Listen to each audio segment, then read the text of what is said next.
दोस्तों नमस्कार, मैं हूं विनीता यादव। अभी तक बात हो रही थी यहाँ पर सबसे ज्यादा इम्पोर्टेंट बात यहाँ पर ये हो रही थी कि किस तरह से अंबेडकर का मुद्दा जो है वो संसद में उठ रहा था और फिर उसके बाद अ, सामने तस्वीर ये आ रही थी कि यहाँ पर सरकार बैकफुट पर जाती दिख रही थी। रास्ता कुछ समझ नहीं आ रहा था, इसके चलते एक और विवाद सामने आ गया क्योंकि पिछले कुछ दिनों से हम अपने वरिष्ठ पैनल के साथ जो चर्चा कर रहे हैं उसमें बात यही थी कि असल मुद्दों से हटकर हम कुछ और चर्चाओं पर जा रहे हैं, लेकिन वो चर्चा भी शायद सत्ता पक्ष को भा नहीं रही है। यहाँ पर कुछ और ही आज हो गया पार्लियामेंट में। जो कुछ हुआ वो वाकई में बहुत चौंकाने वाला है कि किस तरह से एक सांसद है वो गिर जाते हैं और फिर उसके बाद में वो आरोप लगाते हैं राहुल गांधी पर कि उन्होंने उन्हें धक्का दिया है। इस तरह की तस्वीरें सामने अचानक आने लगी, हंगामा हो गया। और बड़ी बात यह है कि ये किसका अपमान है, मतलब यहाँ पर एक सांसद पर वो जाकर बात रुक रही है और यहाँ पर अंबेडकर की बात हो रही थी कि अमित शाह ने जो बोला उसके काउंटर पार्ट में ये सारी पूरी स्ट्रैटेजी बीजेपी ने बनाई है या फिर कुछ और है। क्या है ये सब कुछ, जनता को बरगलाने के लिए नई नई तस्वीरें बनाना है या फिर ये कोइंसिडेंस है, ये चीजें सामने निकल के आ रही हैं। हमारे साथ वरिष्ठ पैनल है देश का, उनके साथ आज हम चर्चा करेंगे। अजय वर्मा जी हमारे साथ हैं, डॉक्टर सूरज यादव मंडल जी हैं और विनय कुमार जी हमारे साथ जुड़ चुके हैं। इन्हीं के साथ इस चर्चा को आगे बढ़ाएंगे। डॉक्टर सूरज, मैं इस बात को आपसे बढ़ाना चाहती हूँ, शुरुआत करना चाहती हूँ क्योंकि ये एक ऐसा मुद्दा है जिसके लिए एक बड़ा जो हिस्सा है देश का वो अपना संघर्ष करता आ रहा है काफी लंबे वक्त से, लेकिन यहाँ पता चलता है कि उस संघर्ष को सिर्फ महज 2 शब्दों में संसद में इस तरह से हल्के में लिया जाता है। यहाँ तक कि भीमराव अंबेडकर जी के नाम को जिस तरह से लिया गया या बातें जो कही गई, अब सत्ता यहाँ पर उनके ऊपर सत्ता पर भारी पड़ने लगा विपक्ष, तो आज अचानक एक नई और घटना सामने आ गई। तो अब राहुल गांधी और उस सांसद को, सारंगी जो है उड़ीसा के सांसद, उनके बीच में जो कुछ हुआ, ये इस तस्वीर, अब इसको लेकर के चर्चाएं हो रही हैं। राहुल गांधी का कहना है कि धक्का मैंने नहीं दिया था, इन्होंने मुझे पुश किया था। और राहुल गांधी वापस मिलने के लिए भी पहुंचे उस सांसद के पास, लेकिन उनके साथ जो व्यवहार किया गया बीजेपी के नेताओं द्वारा वो भी तस्वीरें हैरान कर रही हैं। ये किस तरह की राजनीति चल रही है सूरज जी? देखिए, इसको एक शब्द में अगर समेटे तो ये फांसीवाद का चेहरा है। और अगर आपके पास क्लिपिंग्स हो, मैं तो क्लिपिंग्स देखा हूं उस धक्का मुक्की का, और अगर आप उसको दिखा पाए तो निश्चित तौर से दिखाएं जनता को। वो जो आज प्रदर्शन होना था कांग्रेस का, जो बाबा साहब डॉक्टर भीमराव अंबेडकर के अपमान के विरुद्ध उनकी मांग थी कि जो देश के गृह मंत्री इस्तीफा दें, तो ये पहले से पता था कि उनकी आज प्रदर्शन होगी और उस प्रदर्शन को निष्क्रिय या उसको एक तरह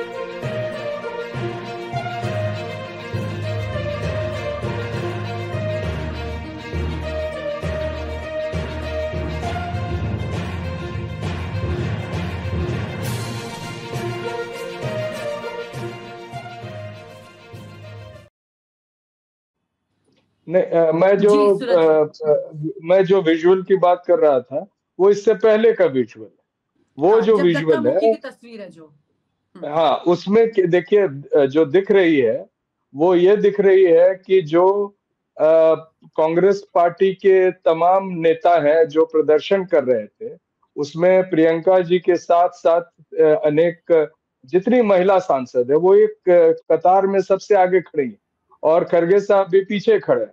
और उस समय जो भगवा बंडी पहने हुए जो सांसद है वो धक्का मुक्की कर रहे हैं और वो महिलाओं के साथ अभद्र व्यवहार कर रहे हैं। मुझे आश्चर्य होता है कि वो कांग्रेस पार्टी ने उस पर्टिकुलर सांसद के विरुद्ध एफआईआर क्यों नहीं लॉन्च की। ये तो हम लोग जानते हैं कि आमतौर से जो देश में जो कानून है और जो परिस्थिति है उसमें अगर आप महिलाओं के साथ इस तरह से दुर्व्यवहार या इस तरह की आचरण करते हैं तो वो गंभीरता से देखा जाता है और उसके विरुद्ध एक तरह से तुरंत रिएक्शन आना चाहिए। खैर, उसके बाद की जो है वो उसमें जो गिरे हैं सारंगी साहब और जो तस्वीरें आपने अभी दिखाई वो उस समय ऑन द स्पॉट जो रिपोर्टेड है कि जो सारंगी साहब ने कहा, उन्होंने बिल्कुल मना किया कि मुझे किसी ने धक्का नहीं दिया, मैं इस धक्का मुक्की में जो मैं गिरा हूं और उन पर जो है किसी तरह का वैसा गंभीर चोट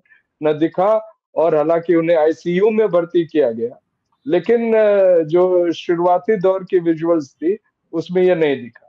अब प्रश्न उठता है कि ये पूरा का पूरा मसला क्या है या माजरा क्या है, ये शो डाउन या ये यूं कहिए कि ये ड्रामेटाइज करके क्यों दिखाया गया, या क्या इसके पीछे मकसद थे। ये पता था भारतीय जनता पार्टी आरएसएस को कि कांग्रेस पार्टी के सांसद जो है प्रदर्शन करेंगे, और वो अब सबसे अधिक दिक्कत हो गई है जो ब्लू आइड बॉय है प्राइम मिनिस्टर के, जो इस देश के गृह मंत्री हैं, उनको किस तरह से बचाना है, क्योंकि ये put his foot into his mouth.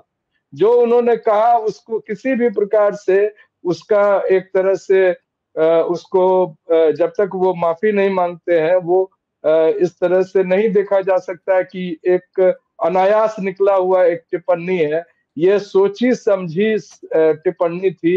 ये एक तरह से एक्सपेरिमेंट कर रही है भारतीय जनता पार्टी आरएसएस कि किस हद तक कितना अधिक वो करेंगे, जैसे कि वो चुनावी प्रक्रिया को दूषित करके उसको जबरन सत्ता में लेंगे तो लोगों का क्या रिएक्शन होगा। अभी तक कोई रिएक्शन नहीं दिखा है। सड़कों पर कहीं भी कोई किसी प्रकार का कोई जो वोटिंग महाराष्ट्र में हुई, हरियाणा में हुई, या जिस तरह से जो भारतीय जनता पार्टी पर आरोप थे, उन आरोपों के विरोध या उसके पक्ष में जो है किसी प्रकार का कोई प्रदर्शन नहीं हुआ देश में।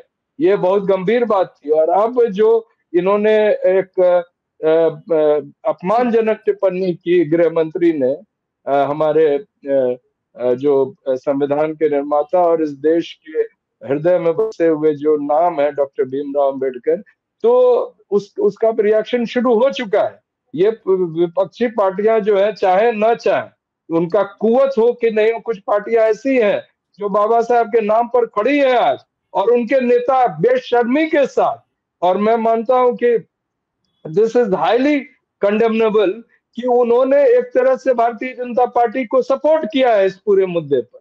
ये जो उनके साथ जो लोग जो छोटी छोटी पार्टियों में बटे हुए हैं, बिहार में चिराग पासवान को आप देखते हैं, या वो पूर्व मुख्यमंत्री, या यहाँ बसपा जो है, उनकी जो टिप्पणियां हैं वो इतनी शर्मनाक है कि ये देश की जनता को कुछ भी ये एक तरह से रिएक्शन हो रहा है। लेकिन इन पार्टियों को भारतीय जनता पार्टी के इस अपमानजनक टिप्पणी पर किसी प्रकार का कोई दिक्कत नहीं है। और अभी जो हुआ है, ये मैं एक लाइन में अपनी बात समाप्त करूंगा कि this is a dramatised show for the main stream media so that the narrative goes away और फ्रॉम डॉक्टर भीमराव अंबेडकर। और डॉक्टर अंबेडकर अब नहीं निशाने पर है, या उनका अपमान जो है वो नहीं चर्चा में रहेगी। एक सांसद का धक्का दिया जाना। ठीक है, आप ये कह रहे हैं टीवी चैनल्स के साथ बीजेपी की ये प्लानिंग है कि इस सीन को ज्यादा दिखाएं और अंबेडकर की बात को दबा दें। विनय जी, बड़ा सवाल ये है कि ये दोनों कॉन्स्पिरेसी जो भी चल रही है, तैयारियां पक्ष और विपक्ष की तरफ से, किसका पलड़ा आपको लग रहा है भारी पड़ने वाला है? क्योंकि पार्लियामेंट की जो डेट थी वो 20 तारीख तक थी। अभी आपको क्या लग रहा है, क्या सिचुएशन होने वाली है संसद में? क्या मिला है इस बार और क्या हमने गवा दिया बड़ा? अब विनीता, जहां तक देखो, कल 20 तारीख के कल आखिरी दिन है इस विंटर सेशन का, और 2 दिन पहले ये कंट्रोवर्सी हो जाना, और ये मैं तो समझता हूँ कि जो गृह मंत्री अमित शाह ने एक अनयूजुअल मूव था, वो बहुत ही रेयर प्रेस कॉन्फ्रेंस करते हैं। कल बीजेपी हेडक्वार्टर में प्रेस कॉन्फ्रेंस करके उन्होंने अपनी सफाई दी, और ये भी कहा कि उनके बयान को ट्विस्ट करके कुछ सिलेक्टेड पोर्शन को कांग्रेस ने ट्विस्ट करके दिखाया, और कांग्रेस ने उसी के ऊपर अपना ऑब्जेक्शन बताया और उसी को ज्यादा भड़काया। अब वो पूरा मैंने भाषण तो नहीं उनका गृह मंत्री अमित शाह का देखा, मगर जितने न्यूज चैनल्स में जो टेक्स्ट आ रहा था जिसमें उन्होंने ये कहा है कि अंबेडकर का नाम लेना बहुत फैशन बन गया है, और बात बात पर डॉक्टर भीमराव अंबेडकर का नाम लिया जाता है, उसके ऊपर जो ऑब्जेक्शन था कांग्रेस का मेन खास तौर पर, और फिर अपोजिशन पार्टीज ने जो ये मुद्दा उठाया, और आज जिस तरह की घटनाएं डॉक्टर साहब बता रहे थे जो पार्लियामेंट के प्रीमाइसेस में हमको देखने को मिली, मैं समझता हूँ बहुत अनफॉर्चुनेट है। इस तरह के सीन्स, इस तरह की धक्का मुक्की और इस तरह के ये जो on the verge of violence जिसको कहते हैं, वायलेंट इंसिडेंट्स, वो नहीं होना चाहिए। आखिर गरिमा है संसद की, और सांसदों की भी एक गरिमा है, उनका कंडक्ट गरिमामय और डिग्निटी पूर्ण होना चाहिए। और जाहिर तौर पर अभी तो अगर आप प्राइमा फेशा ही देखें तो ये लगता है कि इतने बड़े मुद्दे से जो एक डिमांड इतनी बड़ी चली आ रही थी कि गृह मंत्री तुरंत इस्तीफा दें, तुरंत, और प्रधानमंत्री या उनको सैक कर दें, उनको मंत्रिमंडल से निकाल दें, तो किस तरह से बीजेपी डैमेज कंट्रोल मोड में आ गई और एक डिफेंसिव पोस्चर हमको बीजेपी का देखने को मिला, और उस तरफ से अपोजिशन भी हावी रही। मगर आज की जो घटना हुई है संसद में, उसमें कांग्रेस ने भी काउंटर कंप्लेंट की है। और अभी जो लेटेस्ट डेवलपमेंट देख रहा था मैं, उसमें ये था कि अनुराग ठाकुर के नेतृत्व में एक डेलीगेशन गया पुलिस स्टेशन में, जाके उन्होंने एक FIR भी फाइल की है, और कांग्रेस की तरफ से भी एक काउंटर कंप्लेंट की बात है। मगर कांग्रेस के अध्यक्ष मल्लिकार्जुन खड़गे साहब एक प्रेस कॉन्फ्रेंस अभी कर रहे थे, वहां उन्होंने ये बात दोहराई कि वो कांग्रेस के सांसद जो थे, जिसमें महिला सांसद भी कई शामिल थी, वो चल के जा रहे थे संसद में एक जगह से दूसरी जगह अम्बेडकर जी की स्टेचू के पास।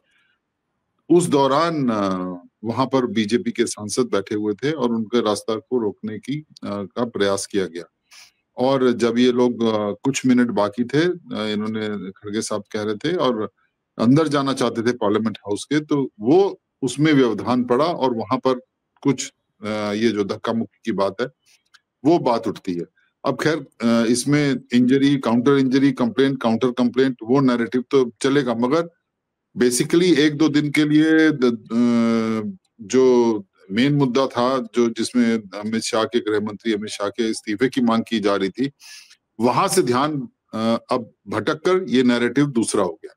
हो सकता है कि बीजेपी ने इसको और ज्यादा पूरे जोर शोर से इसको उछाला, जिससे कि ये बात दब जाए कि यहाँ पर अभी अपोजिशन जो डिमांड कर रही है कि गृह मंत्री तुरंत इस्तीफा दें, उसकी जगह बात ये चल जाएगी सांसदों के में जो धक्का मुक्की हुई और राहुल गांधी के ऊपर जो मतलब आरोप अमित लगा, शाह के इस्तीफे को दरकिनार करने के लिए एक नई तस्वीर पैदा कर दी गई। अगर कल का देखें विनीता, अगर कल का भी पैटर्न आप देखो, पूरी की पूरी बीजेपी, अश्विनी वैष्णव से लेकर राजनाथ जी, JP नड्डा, सब अमित शाह की डिफेंस में, प्रधानमंत्री ने भी ट्वीट किए और तुरंत अमित शाह की डिफेंस में उतर आए। अमित शाह बिल्कुल प्रधानमंत्री के बाद सबसे इतना बड़ा ज्यादा डिफेंस होने का मतलब ये है कि वो घिर गए हैं जेन्युइनली बुरी तरह बिल्कुल से, तभी इतना बड़ा कल के घटनाक्रम को देख के लग रहा था कि बीजेपी थोड़ा बैकफुट पर है और इस मुद्दे पर, अंबेडकर के मुद्दे पर खिरती नजर आ रही है।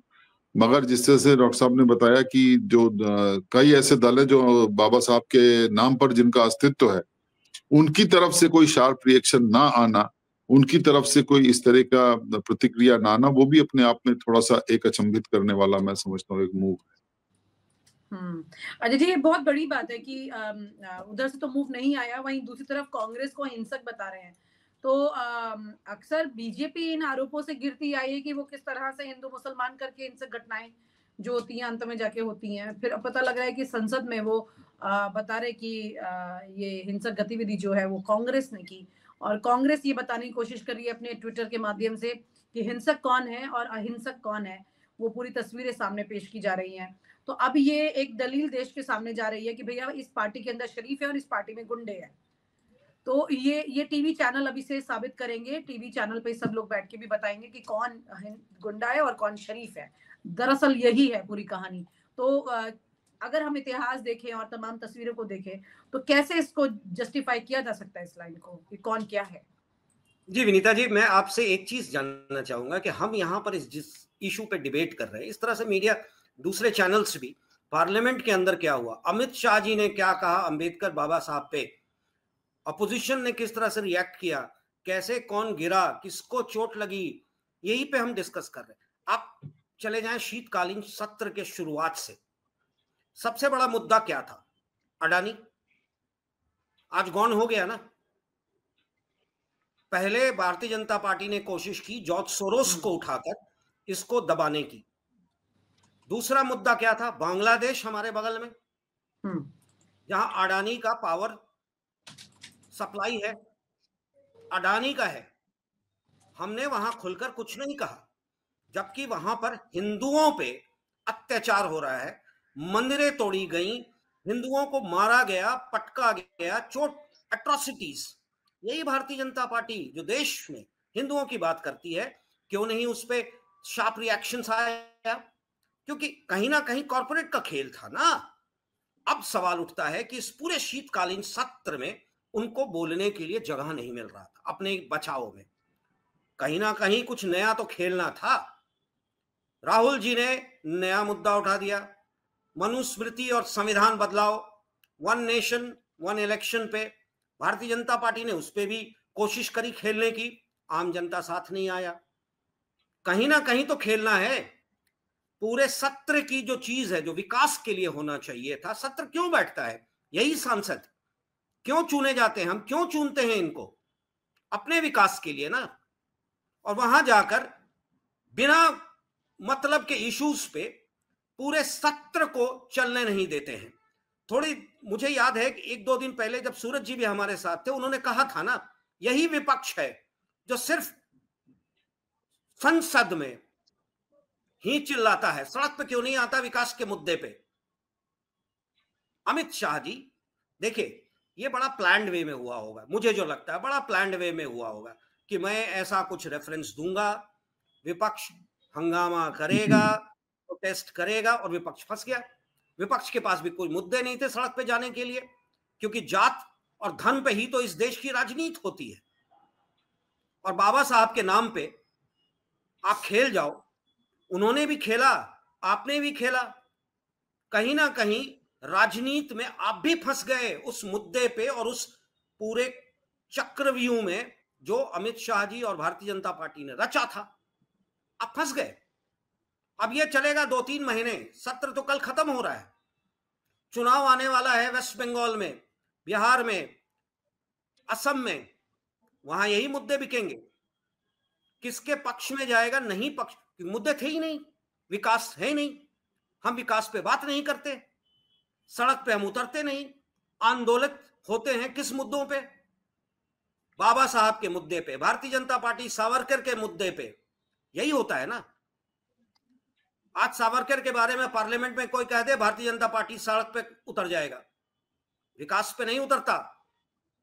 किसी ने बाबा साहब के बारे में कह दिया, लोग उतर गए, क्योंकि विपक्ष को लगा कि यह मुद्दा अच्छा है खेलने के लिए।